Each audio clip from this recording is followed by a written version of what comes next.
रुमीसा ने घर में आते ही अपने रंग दिखाना शुरू कर दिए थे। एक सुबह वो जानबूझकर ज़बैदा के सामने आलम साहब की पसंद का नाश्ता तैयार करती है और फिर सबके सामने कहती है, आलम साहब को तो हमेशा से यही नाश्ता पसंद था, लेकिन शायद किसी ने कभी उनकी पसंद का ख्याल ही नहीं रखा।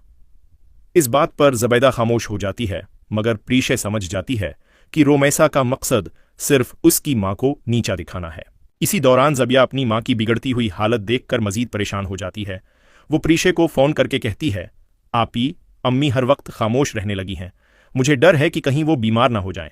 प्रीशे फ़ौरन फैसला करती है कि अब मजीद इंतज़ार नहीं किया जा सकता।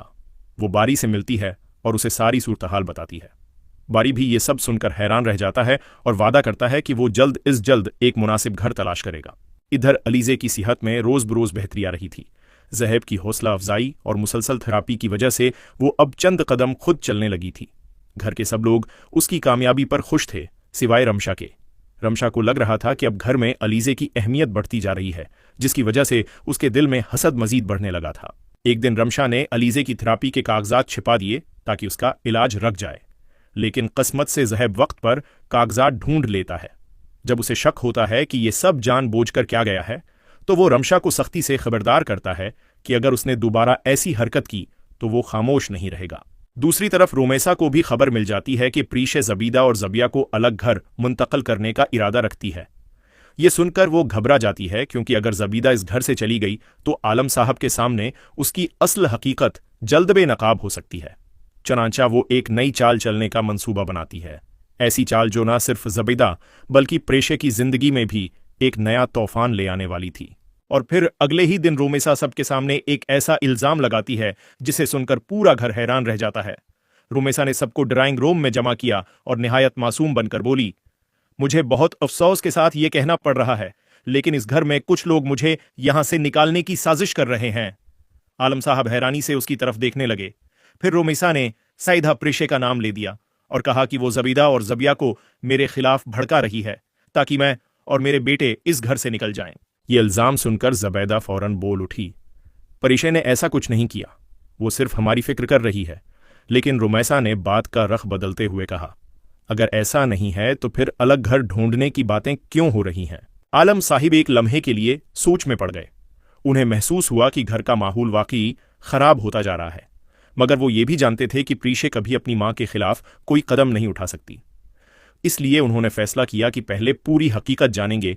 उधर प्रीशे को जब इस इल्जाम का पता चला तो वो फौरन घर पहुंच गई। उसने रुमैसा की आंखों में आंखें डालकर कहा, मैंने जो कुछ किया अपनी मां और बहन की हिफाजत के लिए किया। अगर आपको इसमें कोई साजिश नजर आती है तो ये आपकी सोच है, मेरी नहीं। रुमैसा ने बात को मजीद बढ़ाने की कोशिश की, लेकिन इस बार ज़बिया खामोश न रही। उसने सबके सामने बता दिया कि किस तरह रुमैसा घर में आने के बाद मुसलसल ज़बैदा को एहसास कमतरी दिलाने की कोशिश कर रही है। ज़बिया की बातें सुनकर आलम साहब पहली बार संजीदगी से सोचने लगे कि शायद मामला वाकई वैसा नहीं जैसा रुमैसा दिखा रही है। दूसरी जानिब अलीज़े की जिंदगी में खुशियों का सिलसिला जारी था। वो अब बगैर सहारे के चंद मिनट तक खड़ी हो सकती थी। ज़हैब उसे देखकर बेहद खुश था।